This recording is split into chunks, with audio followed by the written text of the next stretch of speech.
Hey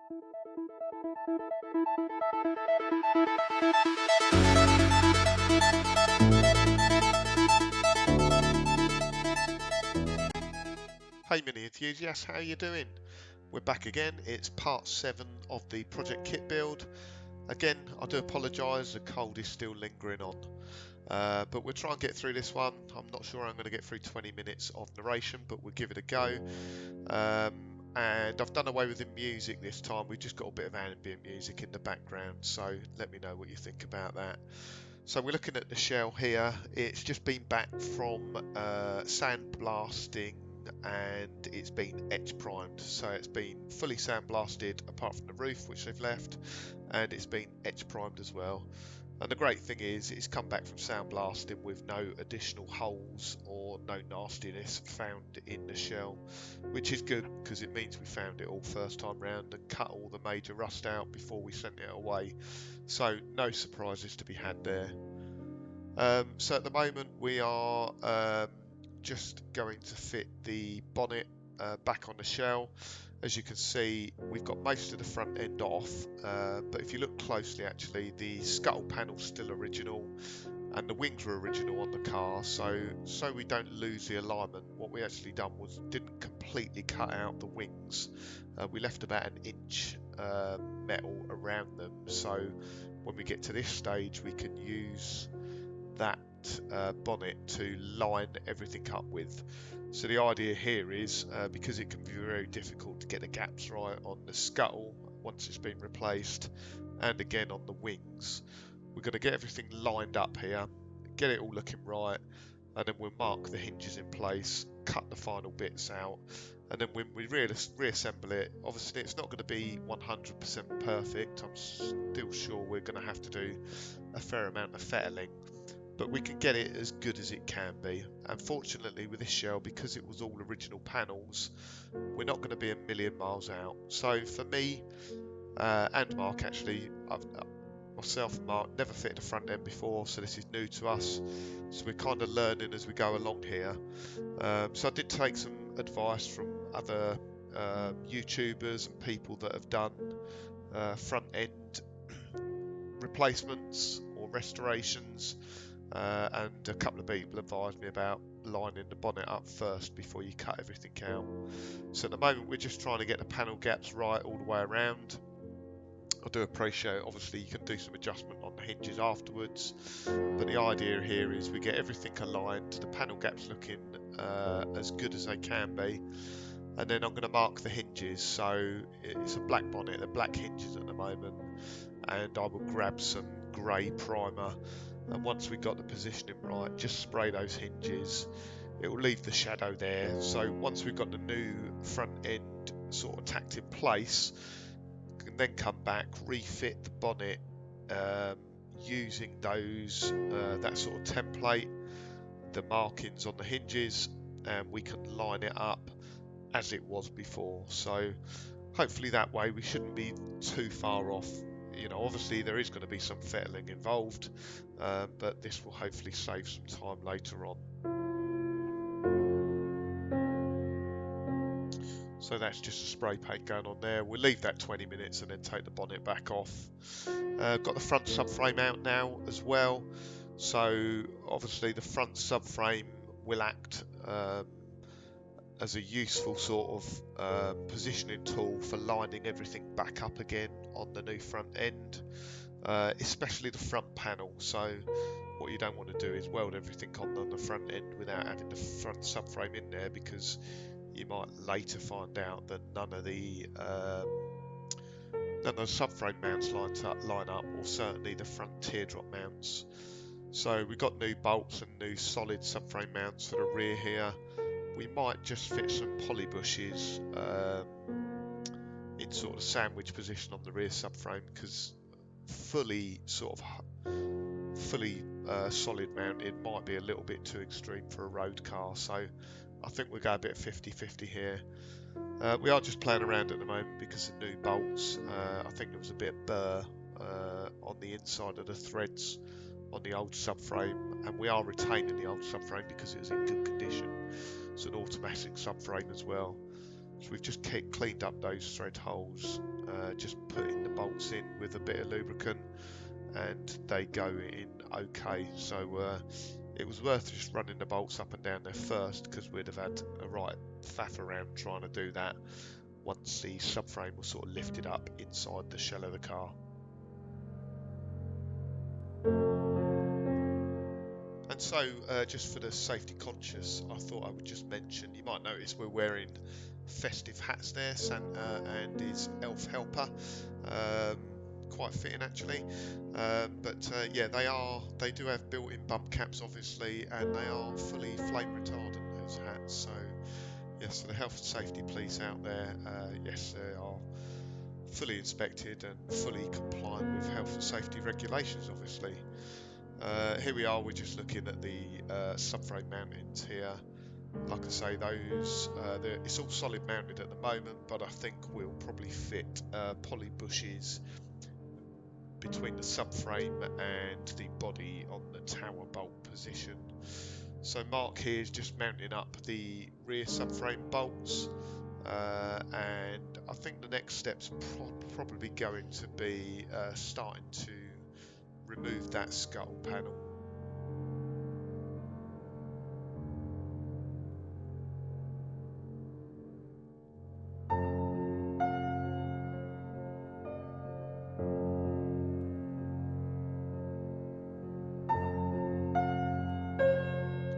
The scuttle panel actually was a bit of a difficult decision to make whether we were going to replace it or not. It just had a little bit of rust in the middle, but apart from that it was in pretty good condition, especially for the age of the car actually. But like I say, Mark wants to make sure it's absolutely spot on the car, so he bought a complete new scuttle panel. So rather than trying to repair it, I did mention we could maybe use a repair section on it or repair the middle of it, but I think the heat generated from welding in a repair section would probably warp the panel, and we would probably spend longer sort of filling it, rubbing it back, filling it, getting it flat, getting it looked right, than actually cutting it out and replacing it as we're at this stage.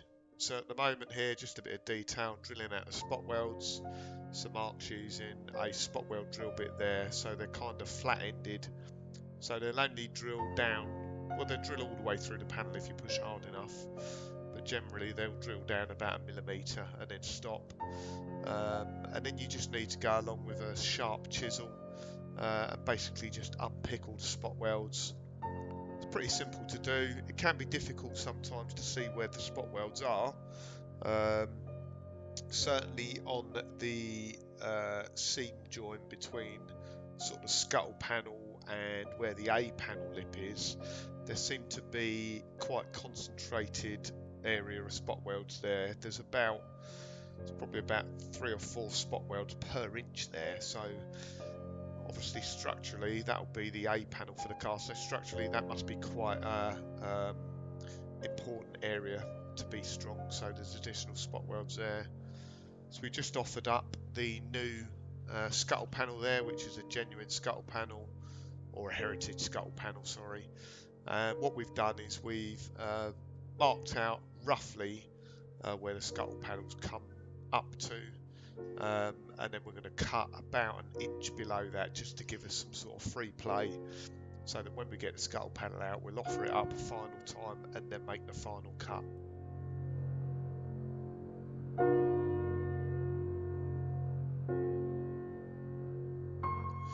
So I'm just running along the edge there. Like I say, it was difficult to get all the spot welds found on those external seams there. So I'm just going to go down it with a disc cutter for the moment. Small little, I think it's a 3-inch disc cutter. Just cut it out so we get the scuttle panel out of the way, and then carefully sort of unpick those spot welds without causing any damage. The closing panels either side underneath the scuttle, they weren't fantastic. They were fairly corroded. They weren't completely watertight, and as you can see, I'm just picking them out here. So they're only held on with about sort of, I think it's only about 4 or 5 tack welds, so there's not much holding them on. But they're non-structural, they're just there really to stop dirt getting up and moisture getting up into the back of the scuttle panel in the corners there.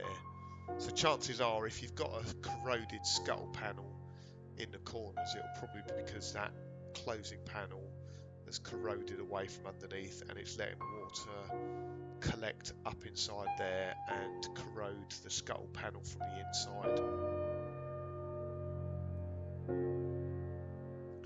So we're just taking the last couple of welds out now, so there's a couple of tack welds onto the inner wings, and that's pretty much it. So spot welds out around the windscreen, down the seams, and a couple on the inner wings, and you can get the scuttle panel out there.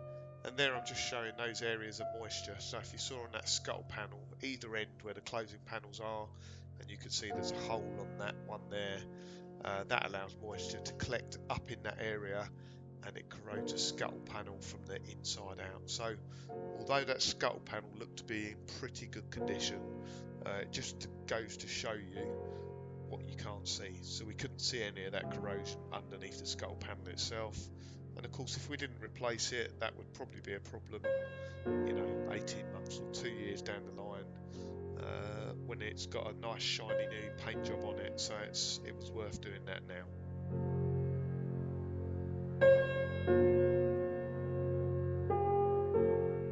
And then next up, just to straighten everything up, I'm just going around quickly with a panel beaters, hammer and a dolly.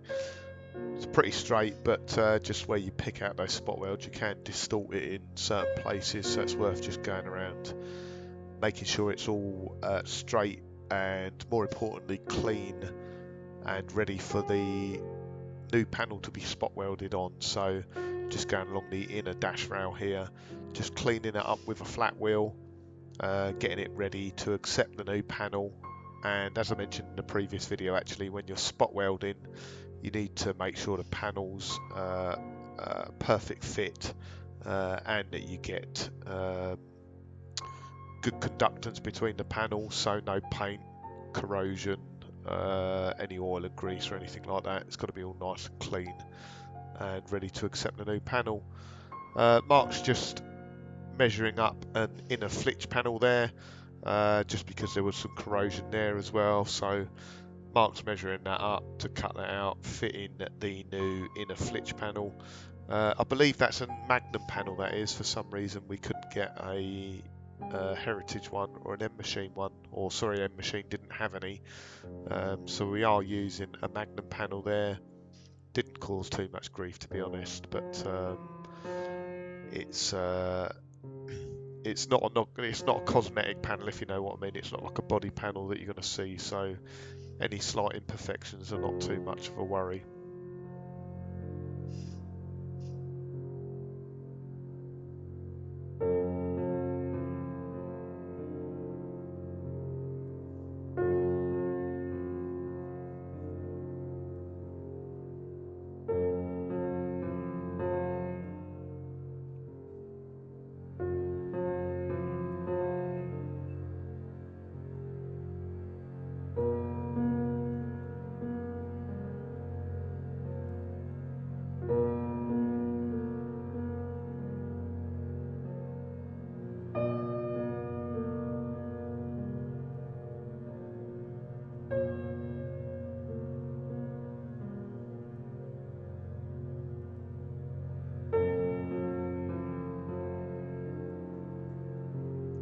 So here I've just applied some cure rust to that area.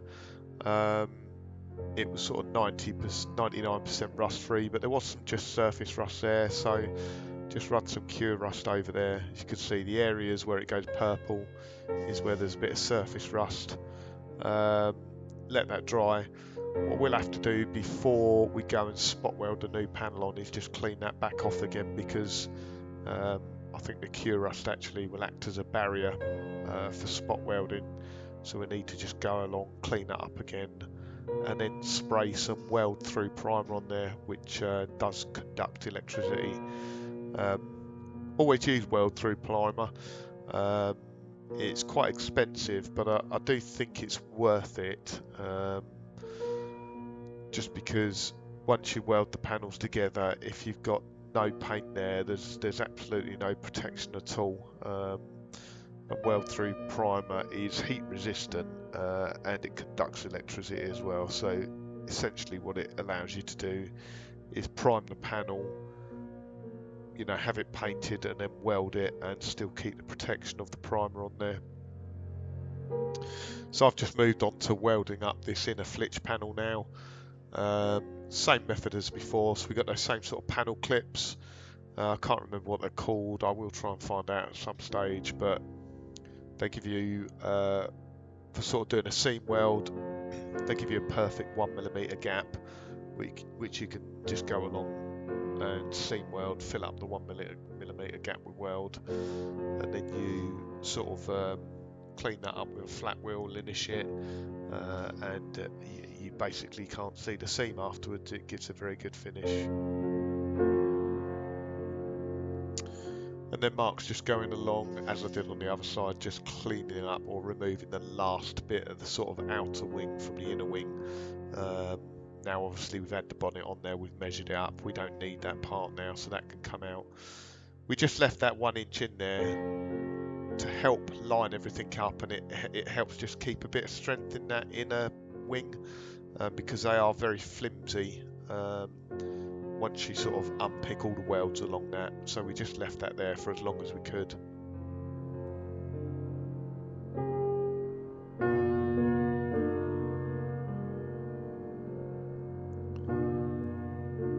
So me and Mark tend to get along pretty well working, actually. I'm there welding on the floor, Mark will be there banging away with a hammer and chisel and grinder, so we're both getting sparks and everything in each other's face.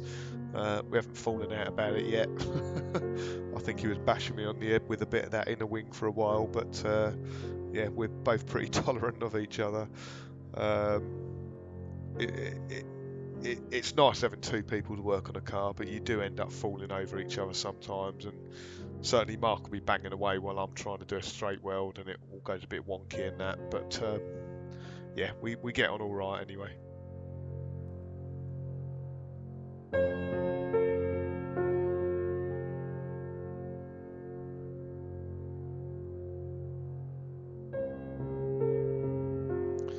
So Mark's just going along those inner wings there, just cleaning off the paint from sort of the back edge and the front edge. There's just a bit of close-up detail on the weld itself. Must have been a reasonably good weld that for me to show close-up detail on it, but usually grind it back first so it looks all nice. And the inner wing on the other side now, it's got some etch primer on there, so as you can see that looks pretty good, that does.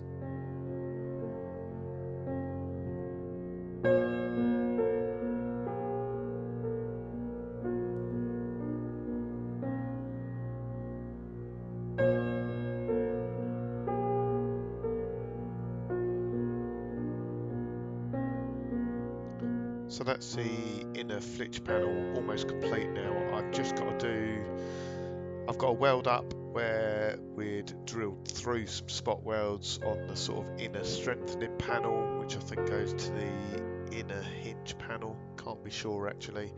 But yeah, there were some holes where we'd had to completely drill all the way through for the spot welds. So at the moment I'm just going along and I'm filling them holes up, and in a moment you'll see the difference. I go on to plug welding the kind of inner strengthening plate, which I believe it goes on to the, I think it's the hinge panel and the inner step. I can't be 100% sure, but by no means am I an expert welder. I'm no more than a hobby welder, to be honest. I can weld two bits of metal together strongly and, you know, securely, but it's never that much to look at. I'd love to be able to do some of these welds that some of these guys do with TIG welders and things like that, but MIG welding, yeah, I'm good enough at it anyway. So at the moment I'm just about to plug weld that fitch panel from the inside. As you can see, I've got the spot welder out there. Unfortunately, it wasn't big enough to be able to spot weld it, so I'm just going to drill the holes now, and we'll plug weld it through from the inside. So I think they're 8 or 10 millimeter holes, and then plug welded through, filling the hole with a puddle of weld and then working it round in sort of a circular motion. And as you can see there, you get penetration right through to that outer panel there. So I see so many people do really poor quality of plug welds like that, and you know, on a structural panel like that, it's really important that you get it right. So that's a good sign there, where you can see the weld coming through the other side. So guys, we're coming to an end now, so that's the end of part 7. Thanks for watching if you got this far. I do have part 8 in the can, ready to edit, so I'll have that up in the next few days. So thanks for watching guys, and catch you soon. Cheers, bye.